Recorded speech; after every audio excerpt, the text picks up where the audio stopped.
All right.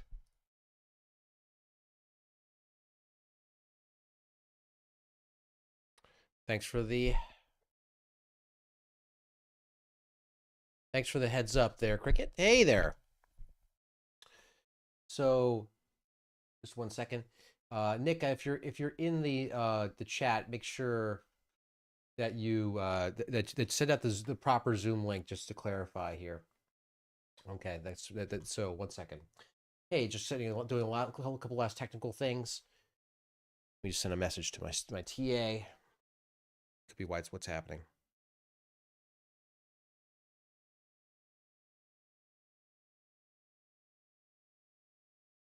To the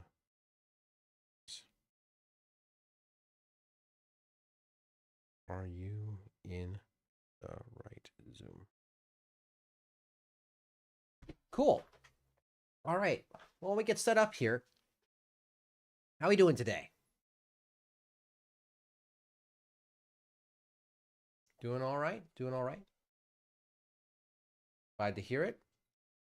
So, people trickle in. Thanks for coming. So today we have another coding lecture for everyone. We're going to be doing a little bit more gradient descent, but we're actually going to apply it to what is technically a machine learning application. We're doing a regression. Now, you might recall we talked about in last class, there are a number of different paradigms of machine learning, but the main three that we'll be talking about are supervised, unsupervised, and reinforcement learning. So today we're going to be doing a regression using gradient descent. And so let's get to here. Let's start writing out.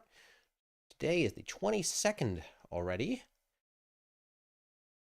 So coding regressions using gradient descent. We're going to be doing it in Python, of course. Now, everyone, just letting you know, so you'll see an announcement soon. We have a quiz ready to go. A quiz that'll just be covering the concepts of the first several lectures. Please finish by 5 p.m. on Monday. Okay, it's just a handful of multiple choice questions just to make sure that you're following the concepts. So look for that quiz to come out via Canvas announcements. Thank you so much. And thank you all for your patience while we get some of the technicals going for two simultaneous classes. We're running hybrid virtually and in person on live stream. So thank you all for your patience. Your homework one should be ready very shortly. We will get an announcement when it's out. You'll always get at least 2 weeks to complete it, but it'll be using gradient descent on some of these key problems. All right. With that, let's get started. So we're going to be coding regressions using gradient descent. Now, we all recall the idea of gradient descent is that you have some decision, W, and some cost function, J, that's a function of those decisions. So here's some decision variable. And then you have some cost function. I'll abbreviate it FCN. And it could look like any number of things. But the idea is there's some bottom that you want to find the decision that gets you that optimal. This is the lowest cost decision and is therefore the optimal decision.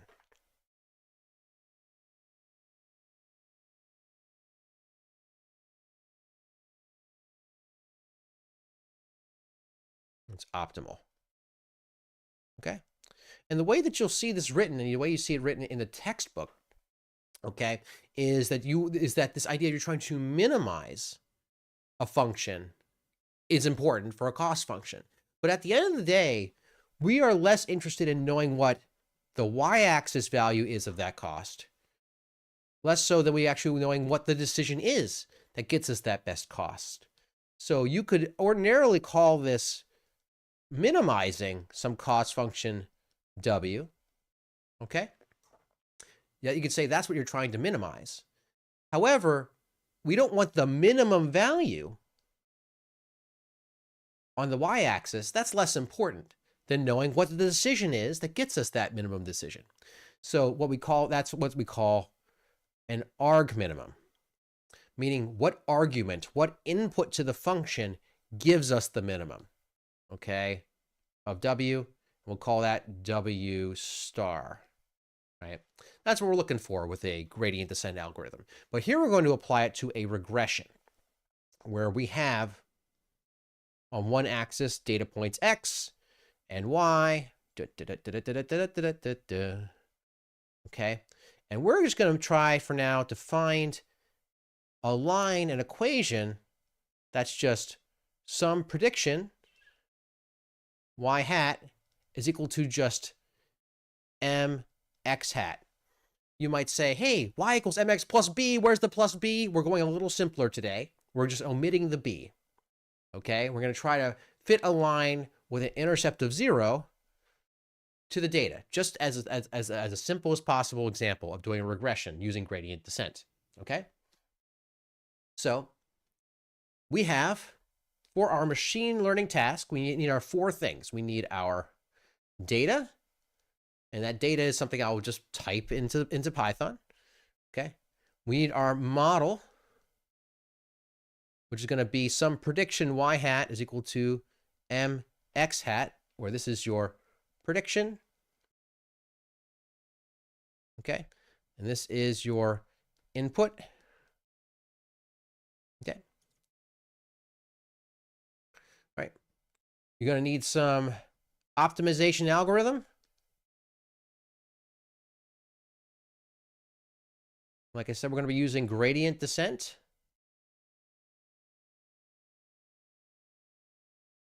And we need a cost function.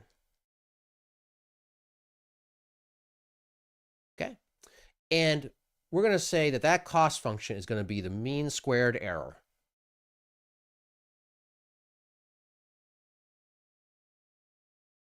Okay, or the MSE. Okay, so our cost function, J of W,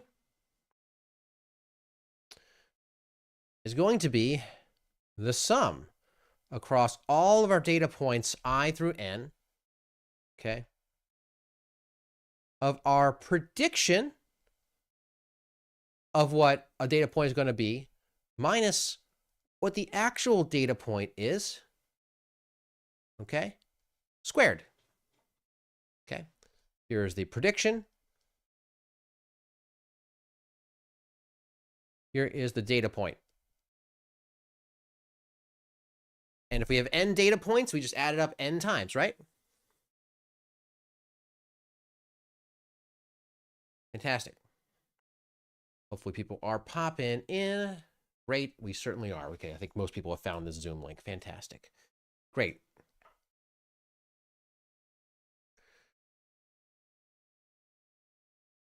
Second. Now that's great. We have a cost function. We have our 4 key components. We've got, but we have our optimization algorithm that requires a gradient. And that's something we're going to have to deal with today. Okay, that if we're going to use gradient descent, we have to come up with some kind of gradient. Now, there are lots of ways to do that. Let's try 2 different ways. The first, so finding the gradient.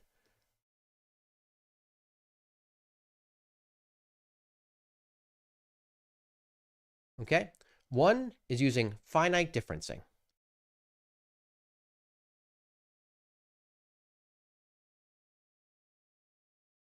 Finite differencing. Let me spell this right here. Differencing. And the idea is that if you have some partial j of w, partial w is approximately equal to j of w, plus delta w minus j of w over delta w. Basically, this is the definition of a derivative, right? You learned in calculus that it's basically the slope of a line when you check on 2 different points that are next to each other. You know, one point is here, one point is here. What's that slope? And if the difference in our x points side to side is super small, in the limit, that is our derivative.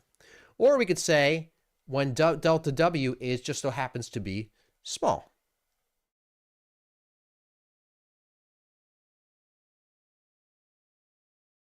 Okay. right? That's what we'll try finite differencing first.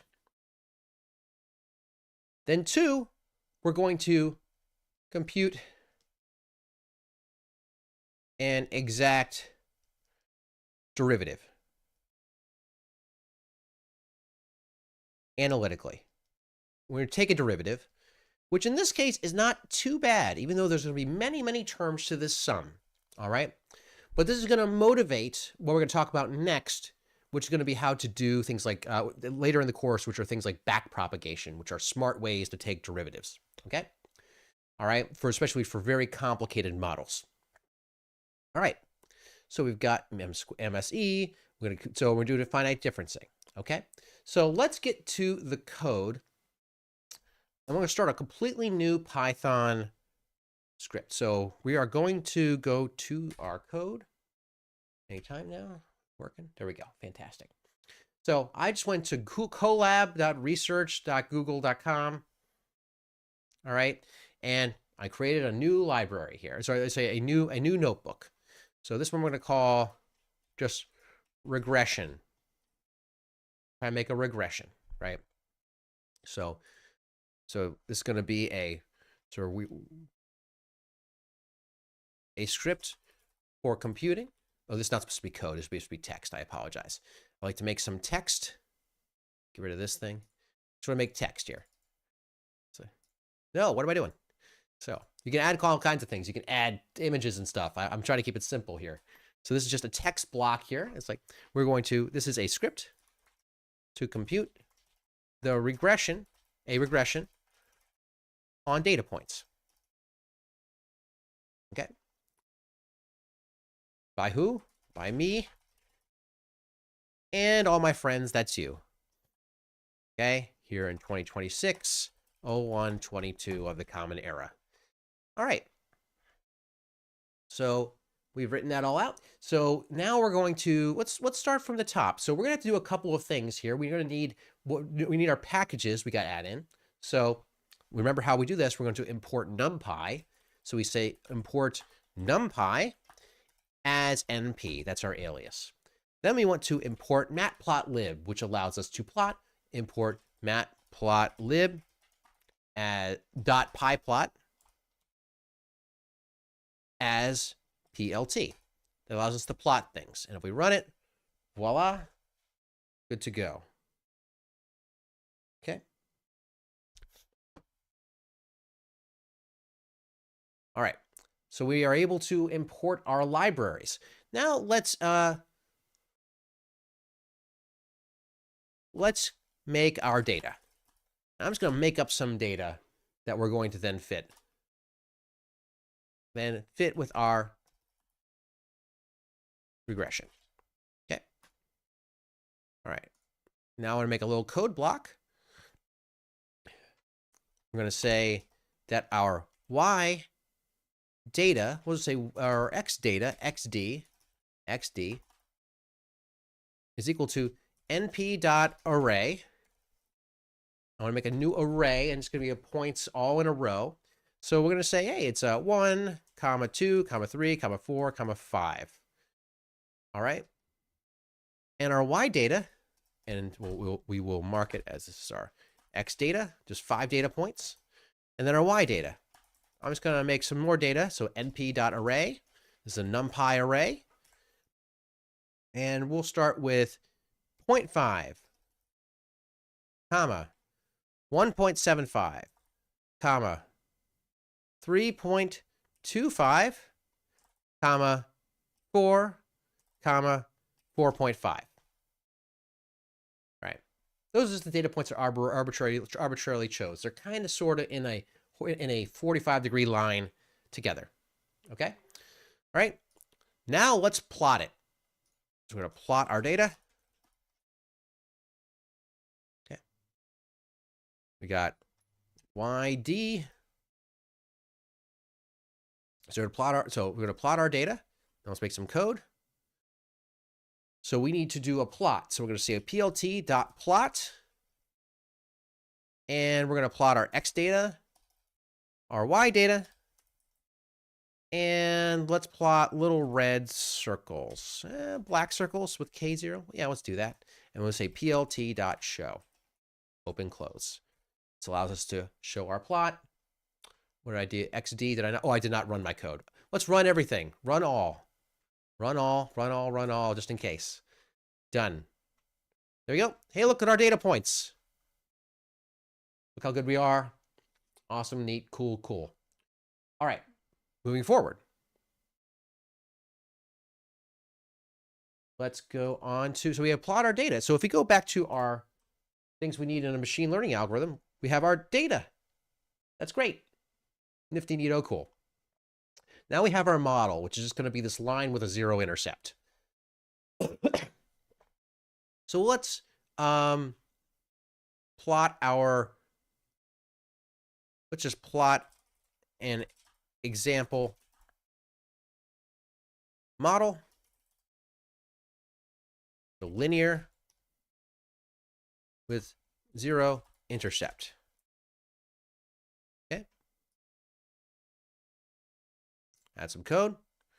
So now we're going to say that our, so we're going to want to plot a line. Let's just plot a line here. Yes, question? Will? Yeah, you got it. So there you go. So we're just going to plot an example model. We're just going to plot a line. So we only need 2 points to plot a line. So let's plot 1 point at the origin and another point at, I don't know, 5 or 6 units to the right. So that way we have a full line to cover these data points, right? So we're going to define our line. Again, it's going to be y is equal to mx. So we need to define our slope, our parameter, m. All right. So we got that. So we're going to define our slope. Let's just say our slope is 1. So this is our, define our parameter, m for our parameterized regression, excuse me, for our parameterized regression. Okay. Now we're going to define our y points. We'll call them yp for prediction. Okay. Or I guess xp is equal to an np.array. And we're going to go from 0 to 6 on the x-axis. And we're going to say our y prediction. This is our x prediction. Okay. And again, I'm just assuming m equals 1. We're not regressing it yet. np.array. All right. Going to be from, it's going to, oh, yp is actually just equal to mx. So we just say m times xp. Done. So now I'm going to just plot in the same block here, plt.plot. I'm going to plot xp, yp, and I'll make a nice little red line. So r hyphen for a red line, and I want to show it. So I'm going to say plt.show. I believe this should have up the same plot as before. Let's see if it worked. Oh, comma. Oh, look, I made a MATLAB mistake. There needs to be a comma right there. It was trying to warn me. Give me a comma right there, right there, right there. Boom, boom, boom. Okay, it didn't have the previous plot there, so we'll have to of the data points, but it in fact drew the line. So let's just include. I'm going to copy from up above the plot of the data. Copy, copy, copy. That way, just have it on the same axis. I'm running all. That's all. Okay. Make the screen less blurry. Geez, the problem is there's an encoding issue with the thing. I don't know. Can you see that a little better? I just zoomed in a touch.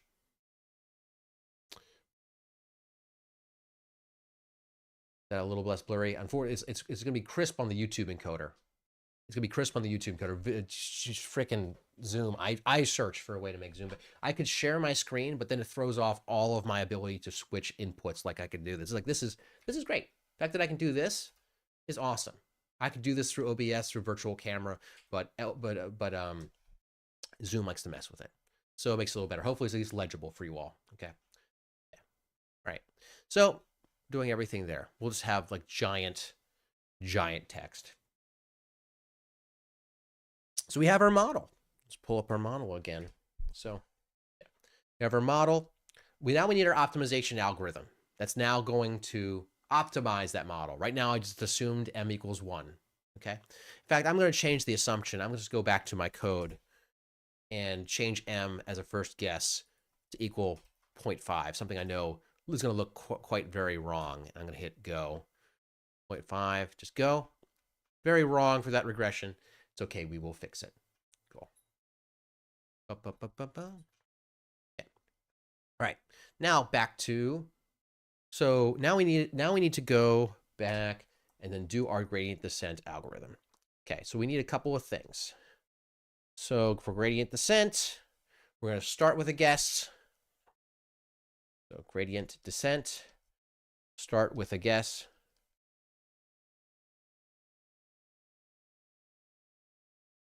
Of w. Now w can of course be a vector. In our case, w is going to just be one parameter, m. That's all. That's it. Okay. Then we want to compute j of w and partial j, partial w. Now this should be easy because there's only one decision. So j of w is our cost function, returns a single value, which is our cost. It's a scalar valued, and we only have a single element of our decision vector, so it's going to be a scalar. So the result of this is just going to be a scalar. Okay, very simple gradient. Okay, boom, boom. All right. Okay, well, should we go water? And so now we have to compute this gradient, the cost in this gradient. So we need a function. Okay, that's going to be our cost function. So let's go back to our code. So let's go to code. So I guess we'll make a text block here. Let's say, so let's define our cost function as a Python function. Okay. All right. To define our cost function as a Python function, we don't need this second text block. Let's get rid of this cell. I just need this code block here. Okay. So we're going to define a function. Okay, we're going to call it cost function. We'll do lowercase underscore FCN and takes in W. And you have to do a colon to make sure that it knows it's a function. Okay. And our function is going to need to return the mean squared error. Okay. Now the mean squared error requires us knowing what all the data points are. Okay. So the question is, do we have access to the data points inside of this function? Because the scope of a function is typically only the variables that you pass into it. So if I said print our data points, and then if I were to run a piece of code that says cost function of 1, this is a test, it says, oh, I have to run the define, sorry, run the define. Yeah, it does. Good, it has access to the data. That's good inside of the function. We don't need this. Fantastic. So, but what we do, but it does take in some decision vector w. So if we were to say print w, say print w, I'm going to redefine that function. I could say, okay, cost function of 1 prints 1. Fantastic, right? So we're making a function that's our cost function. So now we take in w, which is, of course, according to our stuff right here, is just the letter m, our slope. We now have to compute what our cost is across all these data points. So let's write a little bit more math to define that cost. Okay, let's go back to here. Boom.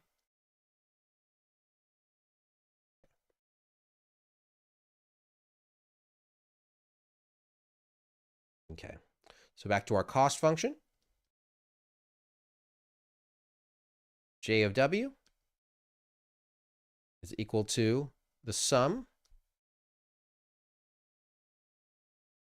from I equals 1 to n of the prediction of what data point I is going to be minus the actual data point I squared, and you sum them all up. So each individual one of those sums from I equals 1 to n, our prediction is going to be equal to m times xi. This is our model.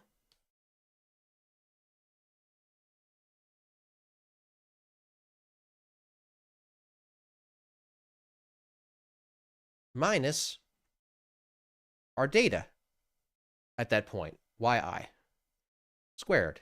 And we sum all of them. Okay?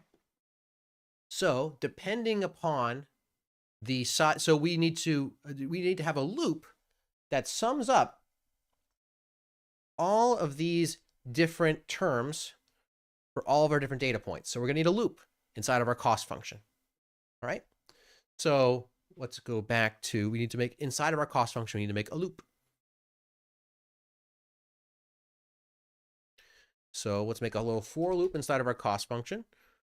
For I is in the range from 0 to, we need to know what the length is of our vector, of our data vector xd. xd dot length, I believe. Is that it? I'm blanking here. Let's just try putting it in this thing. xd dot length. How we debug on the fly. Tell me the answer. Nope. No attribute name lengths. Normal. Sorry, I'm blanking here. Up there. NumPy array length.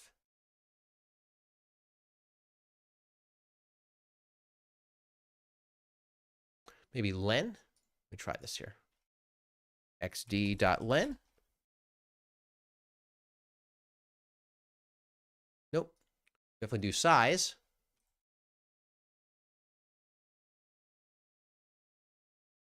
Len parentheses xd. Thank you.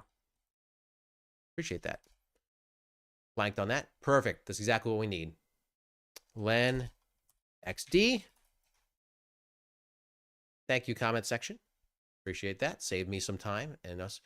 Oh, I need to. Okay, got it. So if we do length SD, we now do 4. We need a colon to put us onto a new line. All right. Now we need a cost function. It's going to be accumulating a sum.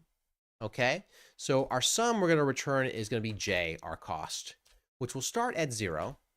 Okay. And then we have it indented, and then we say j is equal to j plus the cost for this particular data point. Okay. So given the fact that m is equal to, is just our only decision w, times our data point xd I minus our data point in y, yd I, and all of this is, of course, squared. Okay. And that's all looped for every one of our data points. Okay. And then when we're done, we have to, our function has to return the result of our cost.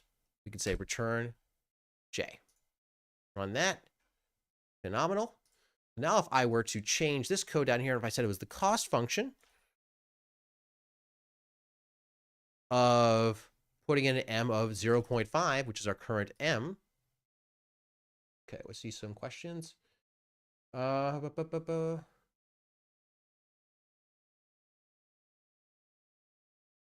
See some questions.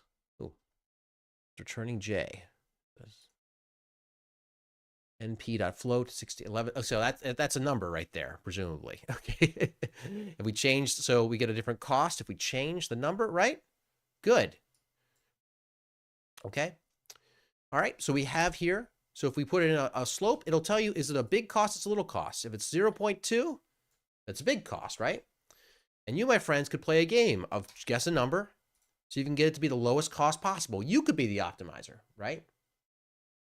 Let's see. I think I missed something prior to the defined cost line. It says a syntax error, a colon is expected. That's because you need to type a colon in. Okay, so you need to have a colon in order to change over to the next line. If you don't have the colon there, that probably won't work. All right, see other things. Okay, so here we can actually see the result of this math, right? Okay, so like that's the cost function. But what we need is a gradient, right? So how do we get a gradient? So we're going to make a new function, a gradient. So we're going to define our gradient, okay? And it too will take in w, okay? And we're going to use this idea of finite differencing up here. Pull this up a little bigger so you can see it. Finite differencing, where we're going to take the cost and we're going to compute the cost of w plus a little tiny perturbation, this little delta w right there, okay? Then we're going to subtract out the cost without the perturbation. So we move it a little bit to the side. Did it go up? Did it go down? And we divide by how much we moved it by. Rise over run. That's the slope. That's the gradient. So let's make our gradient back here g is equal to our cost function, which is j, our cost function j of w plus some delta w. We'll call it dw, okay? We need to define dw. We'll make it, say, 0.01, a small number. Assumes delta w is small, minus the cost function of w. All of this is going to be divided, so therefore I have to, by order of operations, make sure these are all parenthetical, divided by dw.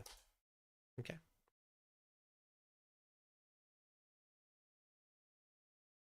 And question.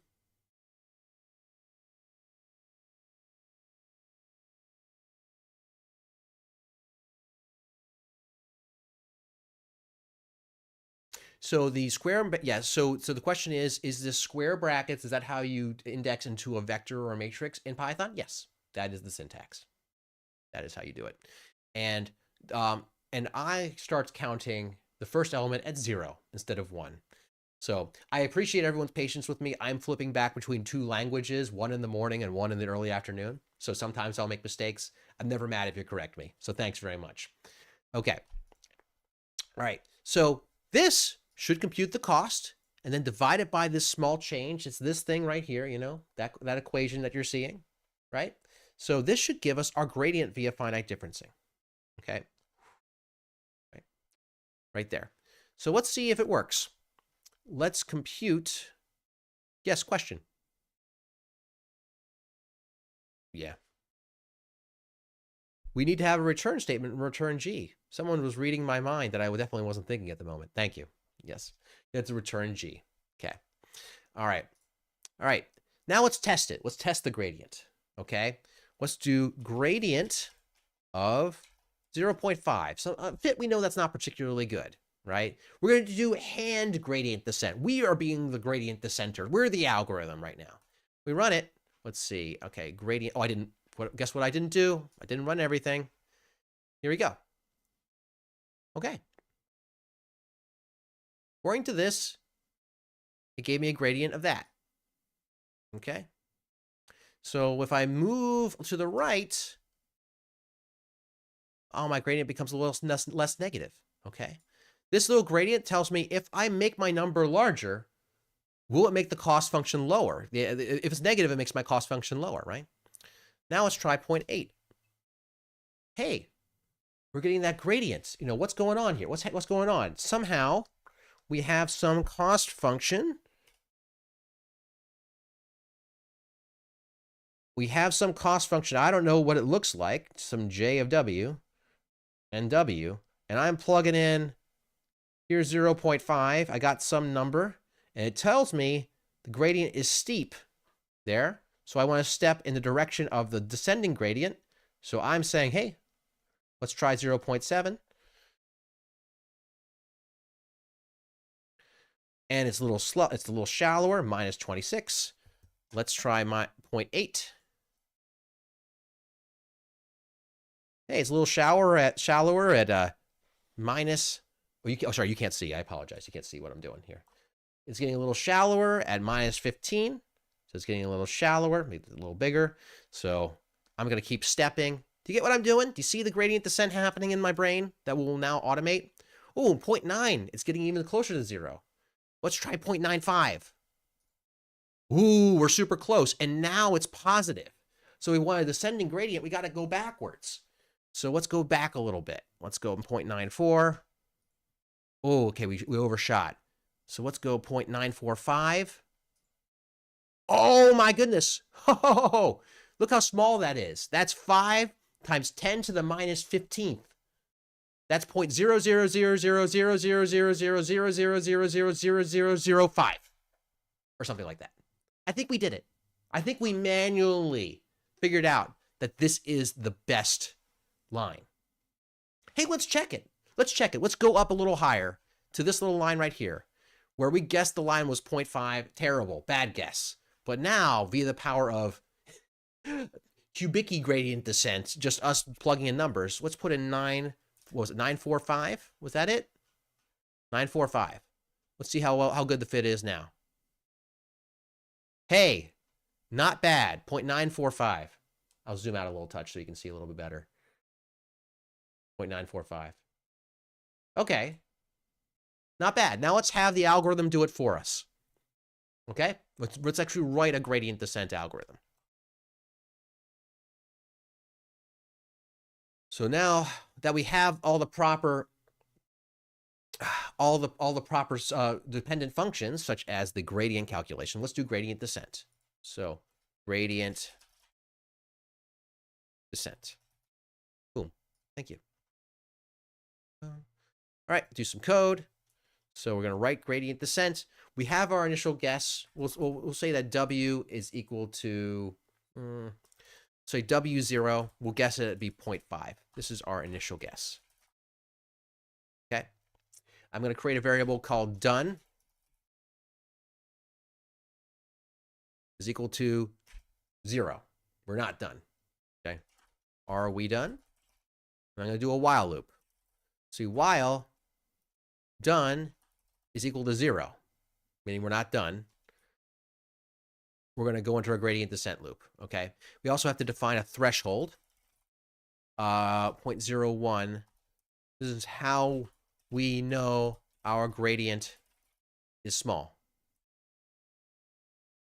How we know our gradient is small is what that says. Okay. All right. And to be clear, just to recall, this is what we called, and we had this function here.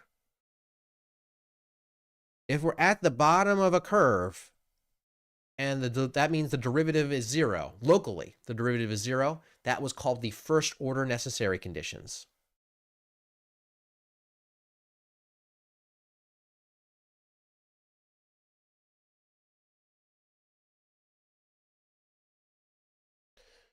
First order necessary conditions. That was terrible. First order necessary conditions. Because that must be true in order for it to be a minimum. Second order sufficiency conditions, which we're not checking because we're doing gradient descent, we're already going down, is that it's concave up. Okay. All right. So let's do our while loop. Get rid of that for the moment. Okay. We have that. So we had the colon. Don't forget the colon. That allows it to automatically indent properly.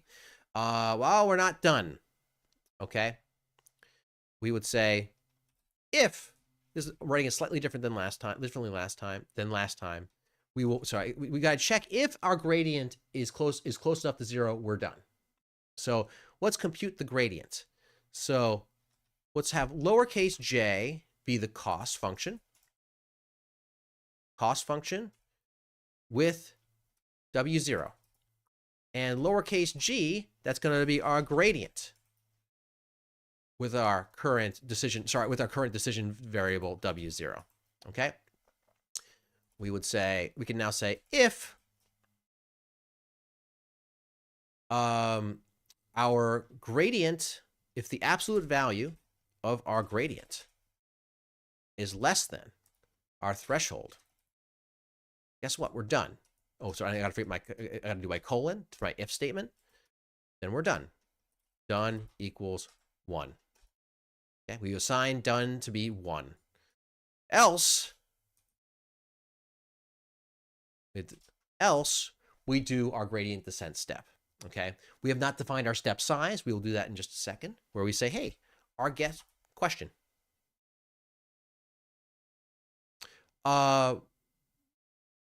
Is gradient supposed to be g? What do you mean? Oh, sorry. Yes, that's supposed to be g. Thank you. You caught me. All right, good catch. All right. Cool. All right, so W0, this is the gradient descent step, is equal to W0. This is our gradient, just to recall. Okay, I'll pull up the gradient again. That our next guess, WK plus 1, is equal to our previous guess, WK, minus some step size times partial J partial W. Okay, evaluated at WK. We've written it in different ways, but that's the idea, just evaluating the gradient at WK. All right, that's it. So if we go back to here, let's write that in here. So it's minus our step size alpha, which we have not yet defined, but don't worry, we will, times G. No, not get Python. Go away. All right, and that's it. Then we're done. And at the end, let's update what our cost is. J, I just copied that up above that J. I copied and pasted right there. So we updated J. I'm going to print W0. Okay, go away. Ooh, I hate that. All right, I wish there was a way to I wish I knew how to turn off those tooltips here. So, all right, we print W0. Let's see what happens. We need to define alpha. We have to define alpha, our step size. Alpha. And we'll say our step size is just 0.2. Okay, that's our step size. Let's see what happens. I ran the code. Ooh, that doesn't look right. It says the W0 is huge number. So let's alpha 0 less than threshold. Oh, wait. Why? So if it's great, wait, if it's less than the threshold, you set done equal to 1, and then you're done. Let me just check currently what the gradient is. What's the gradient of W0? 0. Okay, that's good. What's the cost function of W0? We're debugging on the fly here. Okay, a huge number. Something went crazy. Is it because our step size is too large? Let's make our step size smaller. Oh, there we go. My step size was way too big, and it went crazy. It said my cost was 10 to the 30th power. That's a big number. It went crazy. It did something wonky, right? So we started with a really, really tiny step size, and look what happened. Look at the optimal decision, the optimal decision. 0.94495555. Isn't that really similar to what we found out by hand? It did it. It did gradient descent. And if we rerun the cost function, it gives us a different number, a much more reasonable number. So celebration, success. I see people excited, right? Okay. You know what might be fun, my friends? I wonder, let's plot what the cost function looks like as we step. We're gonna have this silly thing that I keep drawing right here. I'm gonna draw it for in plot. I'm actually plot it, where it's gonna take our initial guess and then it's gonna step it and it's just gonna plot what those different data points are. That sound like fun? Let's do that. Let's do that. I'm excited. So what we're gonna do is we're gonna create a new plot. So if we are, so I guess whether or not we're done or not, we're going to plot. Let's get rid of that thing right up there. Let's say plt dot plot, and we're going to plot our W0 on the x-axis and our cost on the y-axis. That's it. And we'll keep plotting it until we are done, and then we will say plt.show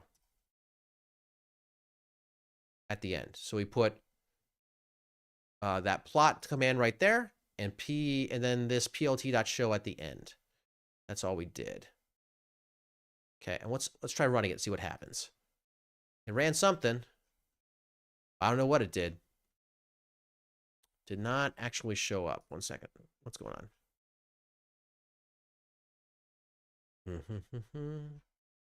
Did it keep blowing away? Do I have to do a hold on here? No, we should be okay. It's missing the descriptor for the what? Oh, thank you. Thank you. That's what we're missing. All right, so we got to put a little plot markers. Thank you very much. I didn't see who that was. But let's do a little K circles. See what happens. Black circles. There we go. Hey, let me zoom out a touch so you can see a little bit better. It started over here, and then it shot all the way over here, like almost overshot. Look at that. What that tells me is that our step size is maybe a little too big. So let's make it a little smaller, okay? Right now, we'll change our step size alpha down to 0.02. Let's see what happens, okay? 0.02, rerun it. Hey, now we're talking. I don't know if it's, look, the other one converged probably faster, but here you can see, look at that gradient descent. Boom, boom, boom, boom, boom, boom, boom, until it hits the bottom of that curve. Isn't that neat? So that's working fine. So we are fine. We are doing a regression appropriately.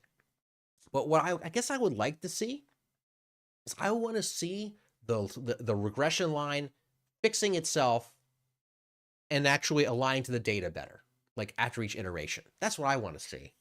So I need a couple of things. I want to plot, maybe I'll just plot all of the lines against our actual data that we want to plot over time. We can see those lines lining up. Let's do that. So I'm going to change our plotting function, and I'm going to plot at the beginning, before the loop, I'm going to plot our data. Now, I won't forget the plot descriptor. Thank you very much. I appreciate that. Plot plt.plot all of our x data, which was xd and yd. And again, let's make all of our data nice little black circles. Happy little black circles. All right. Now we don't want this, but what we want, instead of our cost function and our decision variable, I want to plot our best fit line, which is going to be that little red best fit line as it gets better and better and better. Okay, so I'm going to say plt.plot, and I'm going to plot our x points are going to be 0 and 6. I'm not making a NumPy array. I'm making this very simple just because I'm, for lack of time here. And 0 and W0 times 6. So times 6. And I'm going to make it a red line. R hyphen. So this is going to plot a line from 0 to 6 on the x-axis, and from 0 to m, our slope times 6 on the y-axis. There's better ways you can do this. I am forgetting something. Why is it yelling at me? Right? Oh, you know what I'm forgetting? I'm forgetting commas. I'm forgetting commas. Forgetting the commas. You have to separate them with commas. Now, if I run it, if I run this, let me see if it worked, and I can go back to it. Hey, look, you can see the line starting here and then tacking up to where it's going there. Commas, exactly, Ethan. You got the commas, right? Okay, there you go. We're doing gradient descent on an actual regression problem. Okay. Now, what method are we using though to get the gradient? What was it called? Anyone want to tell me? Wants to look about 3 seconds away in their notes? What's it called?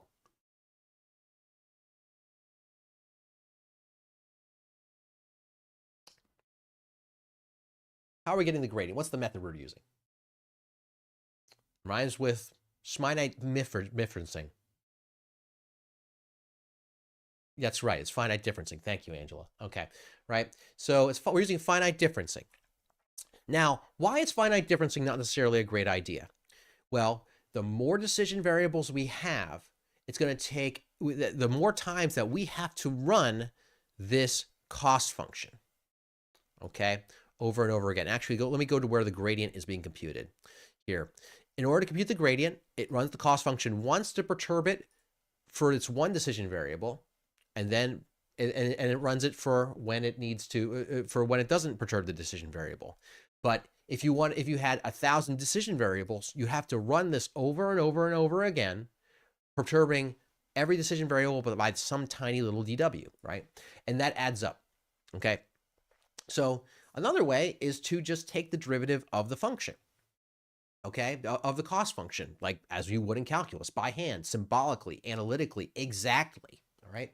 And here, and given that this cost function has lots of terms all added up, you might on one hand say, well, that's a big, long thing. I don't want to take derivatives of some big, long equation. How do I do that? Well, thankfully, there's a pattern here in that if you, and the laws of calculus are helpful, that the derivative of the sum of a lot of different terms is just the sum of all the derivatives of each of those individual terms, right? So all we need to do is take the derivative of our original cost function term and just add up the gradients, add up the contributions to the gradients. I'll tell you what I mean. So let's go back to our notes. So the partial derivative of j of w with respect to w, okay, if this function is going to be some sum, excuse me, of some y hat I minus yi squared, okay, partial w. And if you're being a little bit finicky about the math, you might be wondering where w is. Technically speaking, our prediction is dependent upon w. So yi is not a constant with respect to w. That's why we can take a derivative that's non-zero. Okay, right? Then all we need to do is take the derivative of everything on the inside here. Sorry, different color. Inside here, right? And sum up all those derivatives. Just like we're summing up all of these terms to compute our cost function, we can do the same thing with our derivatives, right?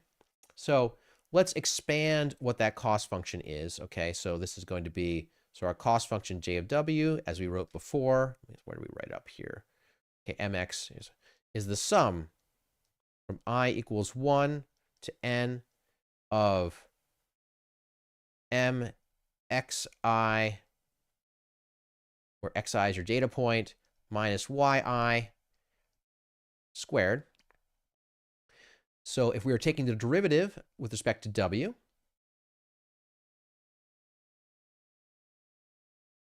and inside of w is our only lonely decision, m, okay, then that means it's the derivative is equal to the sum of all of these terms. We're taking the derivative of this with respect to our only, decision variable m. So it's going to be this 2 times mxi minus yi times the derivative of the inside for your chain rule, right? Okay. So the derivative of this with respect to our only decision m is just to be this constant here, xi, right?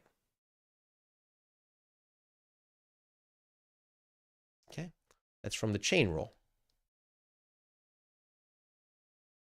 So just like in our code up here, when we were computing our cost function just by adding to our costs with different terms, just adding, we're now doing the same thing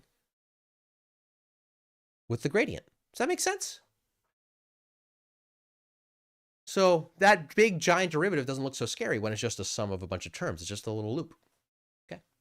So let's see if we can get the same exact answer, okay, using a different method of gradient descent. Because this means that in order to compute the gradient, instead of having to run our cost function, which has a loop in it, potentially many times if you have many variables, so you have a loop within a loop, you only need to run this one loop, assuming that we turn this into a loop, all right, for this sum.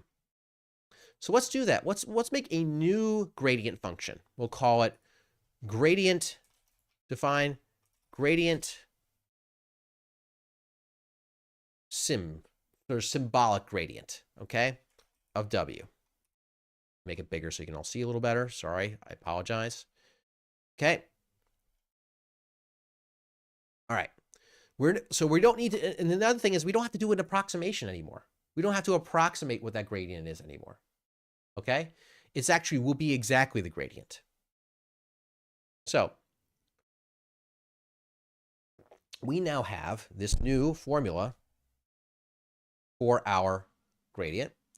Now, let's see, we're going to say that G is equal to 0. And we're going to sum across all of the different data points. So we're going to say for I is in range from 0 to, and we learned from our chat, thanks chat, length of XD. I was overthinking it. Length of XD. So across all of our, oh, and I forgot the colon here, across all those data points. Okay. And then we want to add to our gradient, G is equal to G plus 2. This is this formula right here. 2 times M, which is our decision, W, times XD, I, so the current data point, XD, minus our current Y data point, YD, open bracket Y, times times X, XDI. Any questions so far about this? Okay. And then as Angelo would point out, I have to return G. Okay. I'm going to define this gradient. What? Wouldn't it be multiplied by W? We are taking, so the question is, because the chain rule, we're taking the derivative with respect to M, therefore the constant is that. That make sense? Thank you so much, Marco. All right. So let's give that a second here. All right. So, all right. Let's see. I ran this code, so we have defined it. Let me get this out of the way so you can see a little more cleanly. Okay. So now let's just try the two different gradients together. So if we did a gradient of from using our finite differencing of 0.5, it says our gradient is about 49, negative 49. Okay. Now I'm going to also try our gradient sim and see if it actually prints out a very similar value. See if we did this right. Okay. Oh, well, I guess it only printed off the second one. Hey, 49.5. I'll get rid of this function. So with just the approximated is 48.9. This exact one is 49.5. So not terribly different, but also super precise. Look at that. Look at that. There's like, they don't have all those little zeros at the end because we approximated the number. Isn't that neat? Okay. So if that's the case, let's just swap out in our gradient descent code. Let's swap out how we compute the gradient. Instead of using gradient, which was using finite differencing, let's try our symbolic version. Let's go back up to the new gradient sim for folks, okay? All right, so people are asking to see that again. All right, but it seems to be working because it's giving a very similar answer to our approximated finite differencing method. Okay, so as soon as people have this down, all right, we're going to scroll down, and now we're going to try the gradient sim and see if it gives us the same answer. Thank you for the thumbs up. I appreciate people jumping in my ear. It's great. This one. It's supposed to be interactive. Okay, gradient sim. Let's see what happens, friends.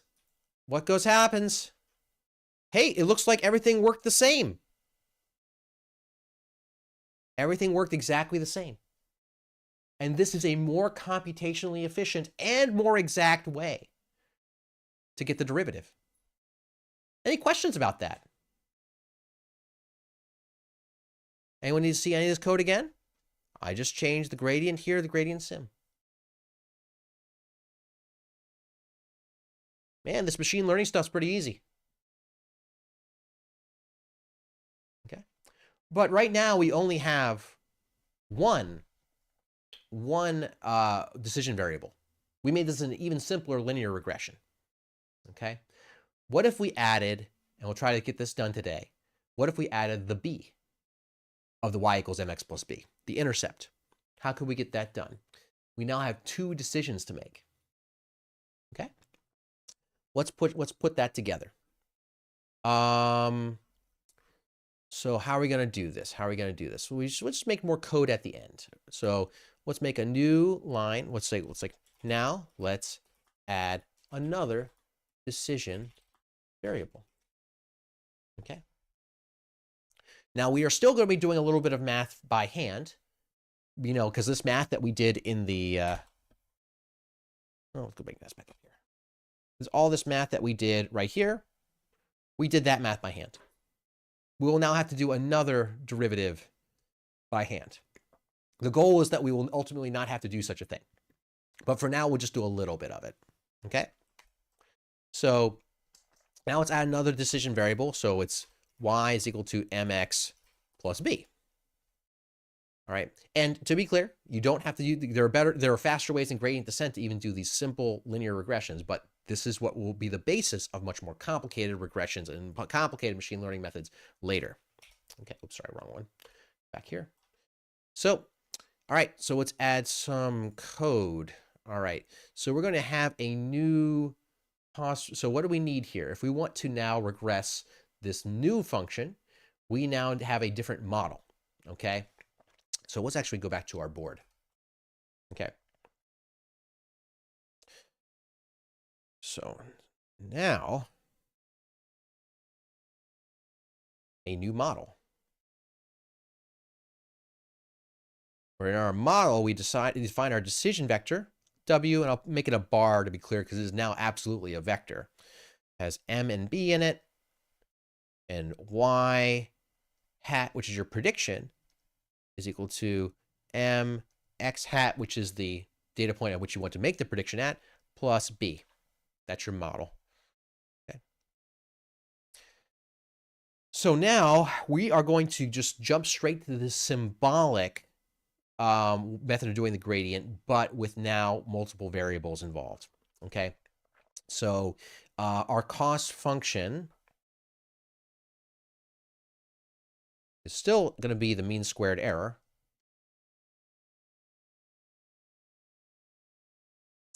Thinking out loud. So it's still mean squared error. J of W is going to be equal to the sum of I equals 1 to n of y hat I minus yi squared. Now it's just y hat I is more complicated. So it's going to be the sum from I equals 1 to n of quantity mxi plus b minus yi squared. Okay, that's going to be our cost. Now our gradient is going to be a little bit more complicated because our gradient, sometimes denoted as this, that partial derivative with respect to all of our variables, is going to be equal to the derivative of j with respect to our first variable in our decision vector, which is called m, and then our second variable in our decision vector, lowercase b. Keeping in mind that these are does not multiply. Imagine a line between that. That's a row vector. Okay, got it. All right. So partial j, partial m.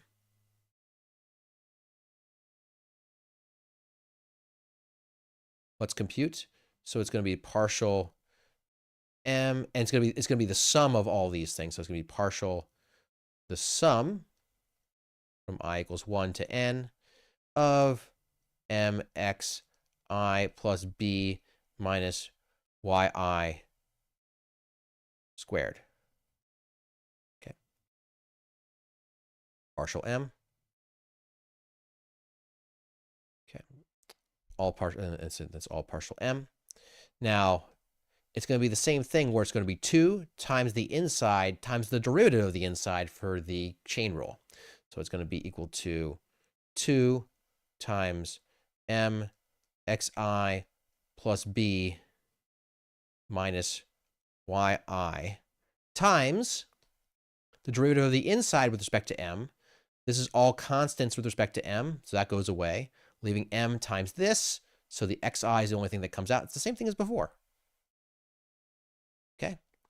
Now we need to take the derivative with respect to b. All right.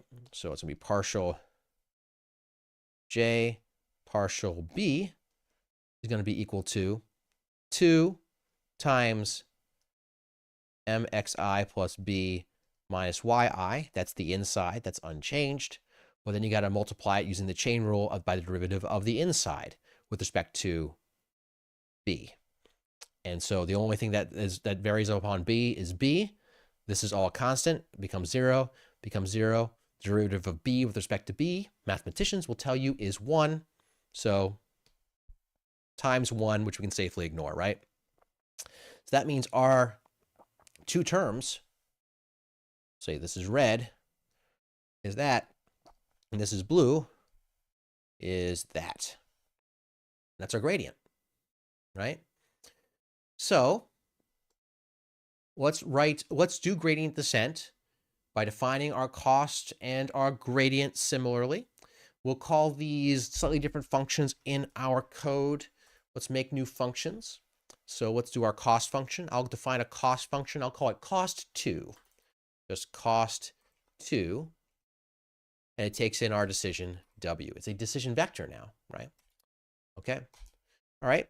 And the cost is going to be the sum. Sorry, the sum. Sorry. So the cost is going to start at 0. And then we're going to add to that cost inside of a for loop. Excuse me. I'm getting a little ahead of myself.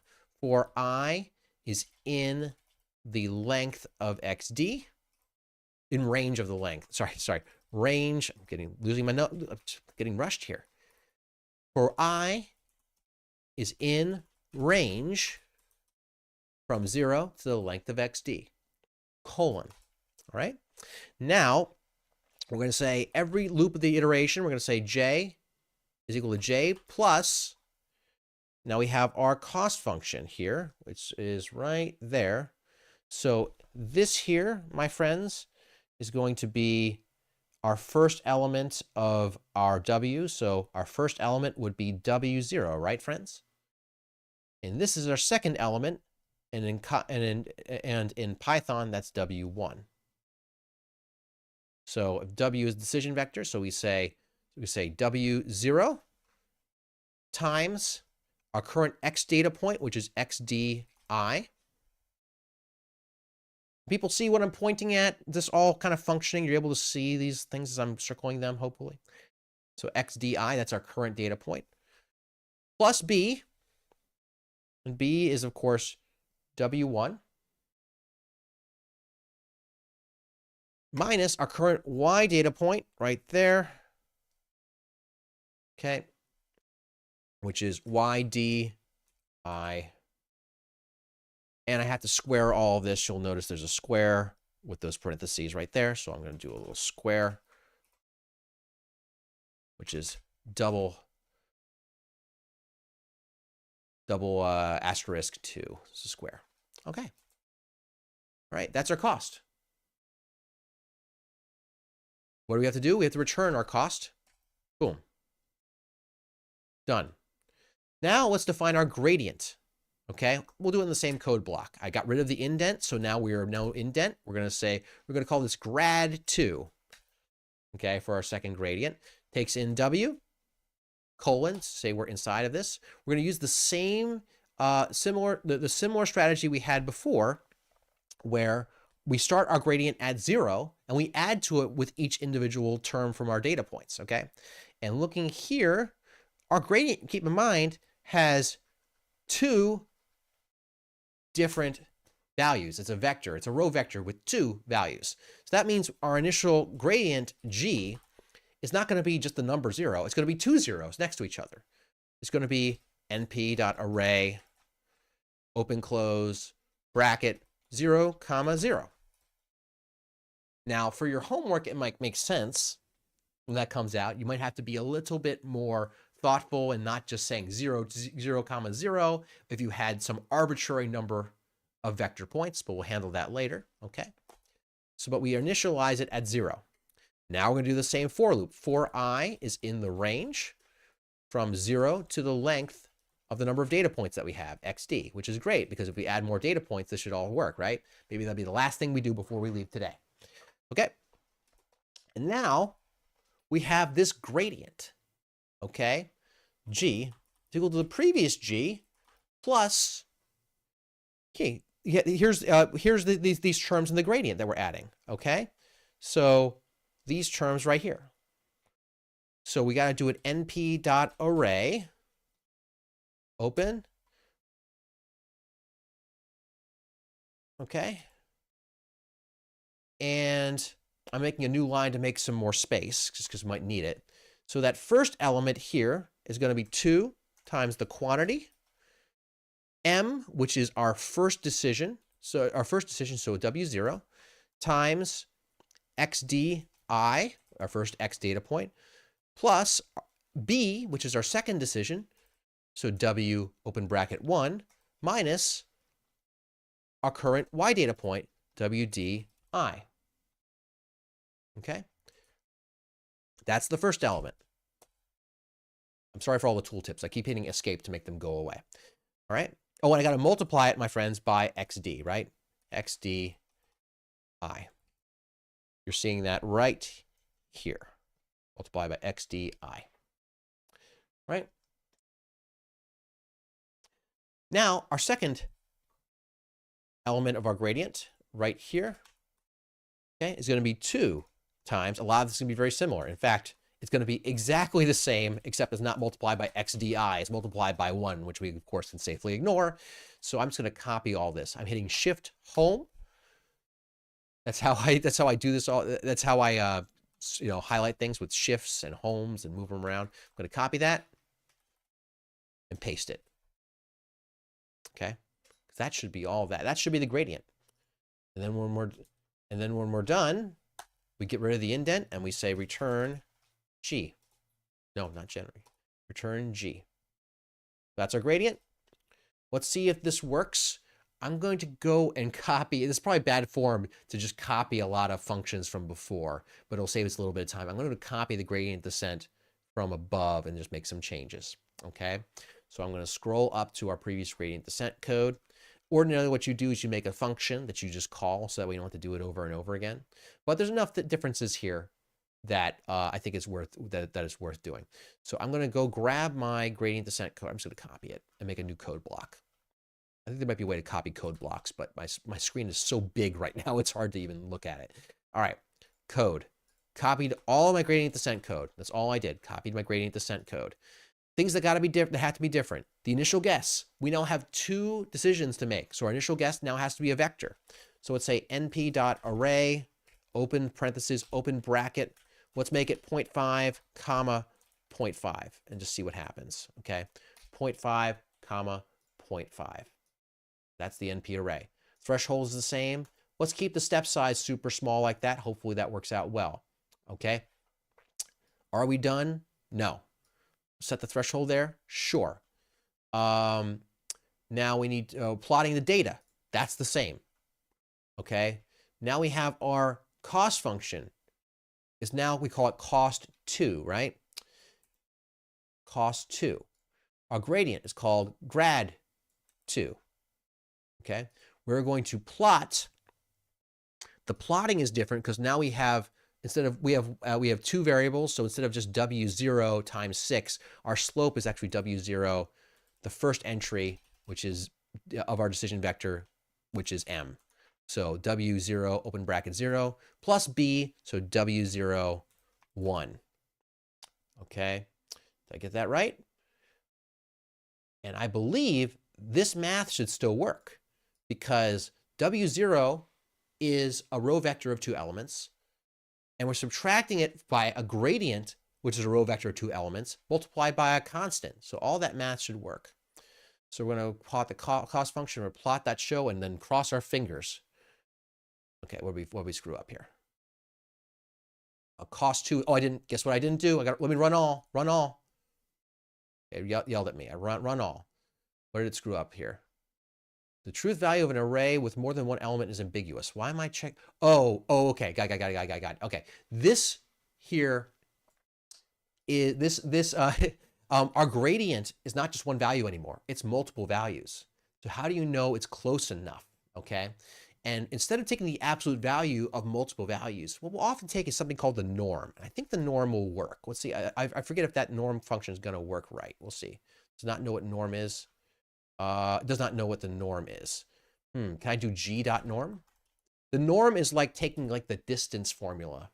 Okay, if I'm screwed, I'll just do the distance formula by hand. I just forgot to look up what the command is. Does not know what that is. Here's what we'll do. If anyone knows the norm off the top of their head, that's helpful. That'd be great. But instead, I'm going to say g0 squared plus g1 squared. Okay.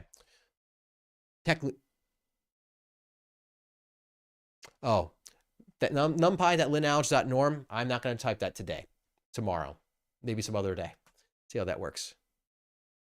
Hey, look. That's all a norm is just taking all the different terms and just squaring them and summing them and then taking a square root. That's a 2 norm is what it's called. No time for that because we're literally 1 minute over. But hey, oh my goodness.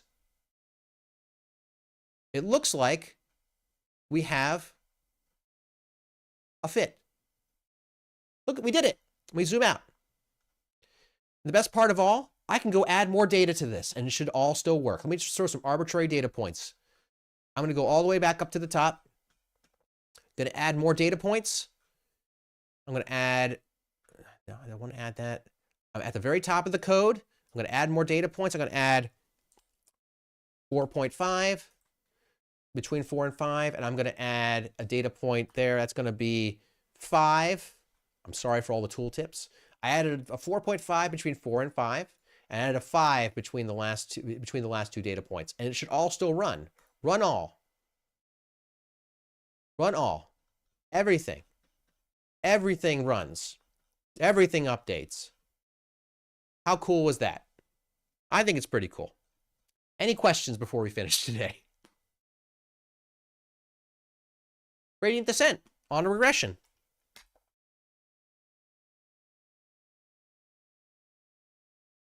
For this last one, you're talking about the gradient descent code. There you go. There we go. So there's the topic gradient descent. We changed the initial guess to be a vector, a row vector. We changed this to cost2 and grad2. And we changed how we're plotting the prediction here. So it's now the slope times 6 plus our intercept, W0, open bracket 1. And we changed the thresholding. So basically what we did is we squared the values, see if they're going to be less than the threshold, and added them together. That makes sure that they're all positive. And then every element of the gradient contributes. Thank you all for coming. I appreciate it. So with that, we will, let's see, I'll scroll a little bit more in case people need to. I'll do a slow scroll across the entire thing in case anyone watching the YouTube stream wants to see any piece of code. We'll find ways to get this shared so you can just click a link and see it, just one step at a time. So we've got at the top here, we have this. We have our data. We plotted our data. As I'm scrolling, feel free, anyone in the chat, to ask me a question.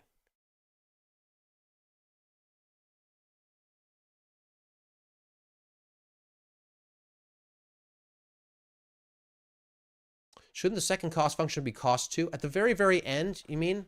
Sorry, I apologize. Yeah, this should be cost2. Yeah, that should be cost2 at the end. We weren't really using that, but that should technically be cost2. That's a good point. Thanks, Christopher. That should be cost2. We weren't even printing it, so it wasn't even making a difference. But in fact, might even just get rid of it. So I'll go back up and scroll. Anyway. Cost2. Was B defined anywhere? Cost 2. Apologize. I know this is probably very frustrating to go as I'm scrolling past all these things. All right, cost 2. Was B defined anywhere? B shows up as this W1 right there. Because it's the second element of our decision vector, right? Decision vector right there. Boom. W, second element. Will.